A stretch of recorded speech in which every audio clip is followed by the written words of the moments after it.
দলের স্থায়ী কমিটি পুনর্গঠন করেছে বিএনপি। যুক্ত হলেন দলটির 4 জ্যেষ্ঠ নেতা। তারা হলেন রুহুল কবির রিজভী আহমেদ, আমানুল্লাহ আমান, ফরহাদ হালিম এবং ইসমাইল জবিউল্লাহ। বাংলাদেশ জাতীয়তাবাদী দলের সংবাদ বিজ্ঞপ্তিতে এই তথ্য জানানো হয়েছে।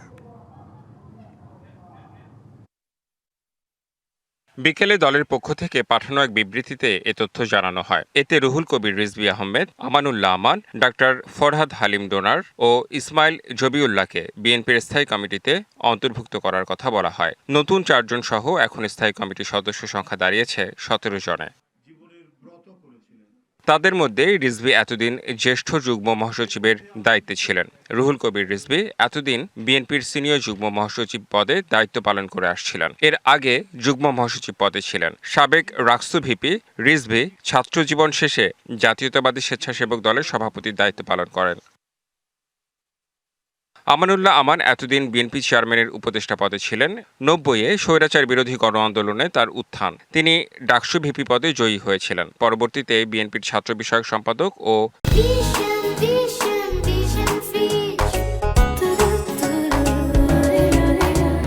যুগ্ম মহাসচিব পদে ছিলেন। ডাক্তার ফরহাদ হোসেন ডোনার বিএনপি চেয়ারম্যানের উপদেষ্টা পদে ছিলেন। তিনি পেশাজীবীদের সংগঠিত করার ক্ষেত্রে গুরুত্বপূর্ণ ভূমিকা পালন করেন। দেশের অন্যতম চিকিৎসা গবেষণা ও শিক্ষা প্রতিষ্ঠান Bangladesh medical studies and research ইনস্টিটিউটের চেয়ারম্যান। তিনি ঢাকা মহানগর উত্তর বিএনপির সাবেক আহ্বায়ক। আর ইসমাইল জবিউল্লাহ বিএনপি চেয়ারম্যানের উপদেষ্টা পদে এতদিন দায়িত্ব পালন করে আসছিলেন। তিনি সরকারের জনপ্রশাসন উপদেষ্টা পদে রয়েছেন। বিএনপি মহাসচিব মির্জা ফখরুল ইসলাম আলমগীরকে রাষ্ট্রপতি পদে দলীয় প্রার্থী করা হয়েছে। নির্বাচিত হলে তাকে দলীয় পদ ছেড়ে দিতে হবে। সেক্ষেত্রে সর্বোচ্চ নীতি নির্ধারণী ফোরামে নতুন করে 3 জনের যাওয়ার পথ খুলবে।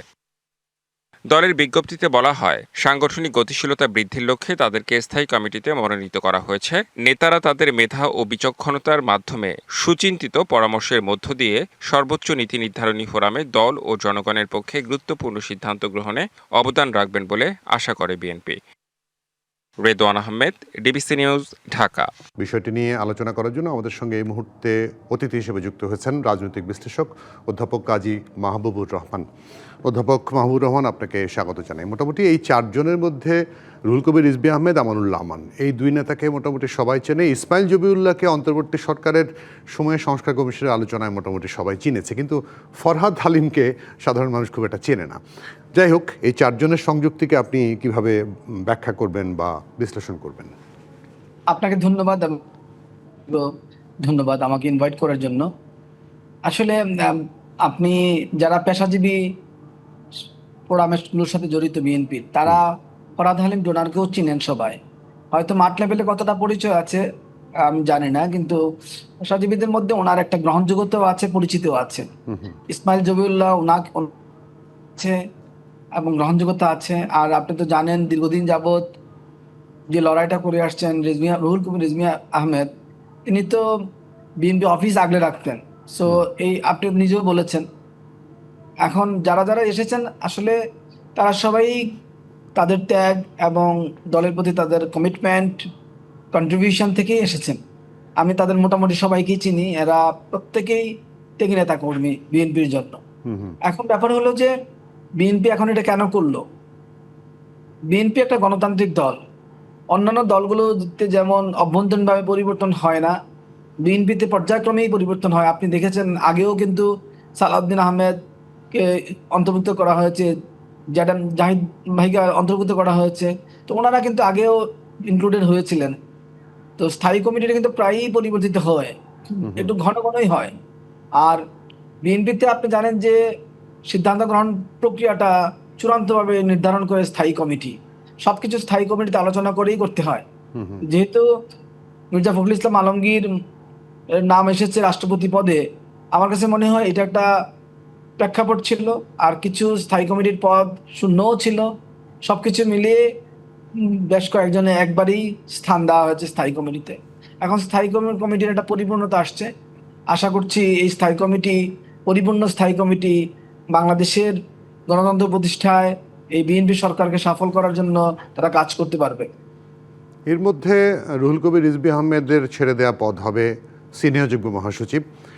মির্জা ফখরুল ইসলাম আলমগীর মহাসচিব পদ থেকে পদত্যাগ করেছেন, তিনি রাষ্ট্রপতি পদপ্রার্থী হিসেবে আছেন। দুটি ভাইটাল পদ কিন্তু এখনো ফাঁকা রইল, সেগুলো নিয়োগ দিতে একটু দেরি হচ্ছে কিনা?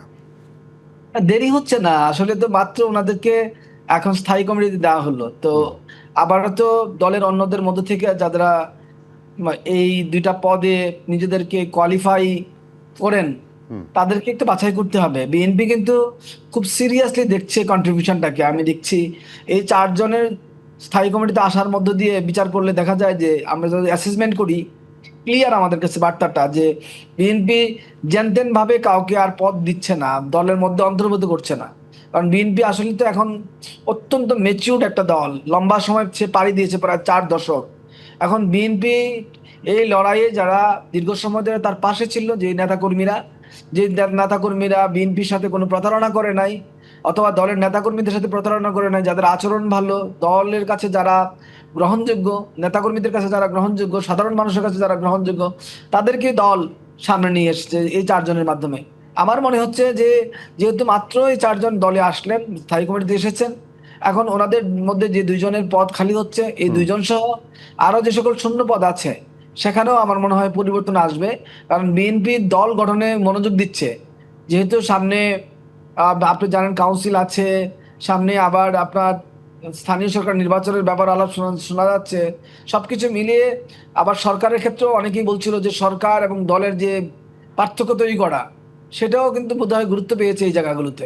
কিন্তু এখানেও তো যেই 4 জনকে অন্তর্ভুক্ত করা হলো, তার মধ্যে 2 জন মন্ত্রীর পদমর্যাদায় প্রধানমন্ত্রী উপদেষ্টা হিসেবে কাজ করছেন। এটা এমনটা না যে সম্পূর্ণভাবে সরকার এবং দল আলাদা হয়ে যাবে।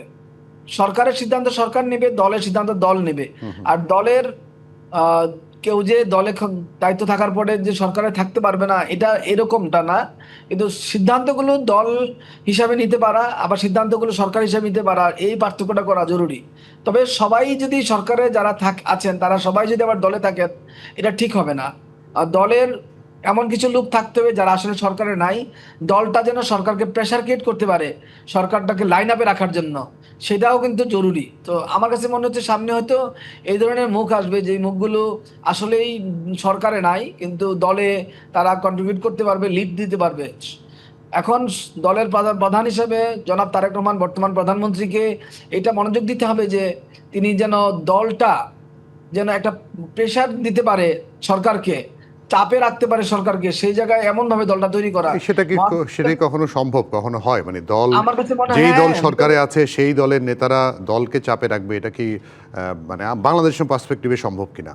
সম্ভব। এটা অভ্যন্তরীণ যখন আলাপ আলোচনা হয়, এমনটা নয় যে সরকারের কোনো মন্ত্রী আমরা যেভাবে এরকমটা না। সরকারের অনেক সিনিয়র সিনিয়র নেতাদের কিন্তু গুরুত্ব কোনো কোনো মন্ত্রীর চেয়ে অনেক বেশি। সো যখন সরকার এবং মন্ত্রী একসাথে বসেন, মন্ত্রীরা যখন দলে একসাথে বসেন, তখন কিন্তু ওনাদেরকে অনেক জবাবদিহিতার মধ্যে দিয়ে যেতে হয়। আপনি জানেন লাস্ট প্রধানমন্ত্রীর সাথে যখন মন্ত্রীদের বৈঠক হলো, তখনও কিন্তু অনেক বিষয়ে কিন্তু চাপে পড়েছেন কোনো কোনো মন্ত্রী।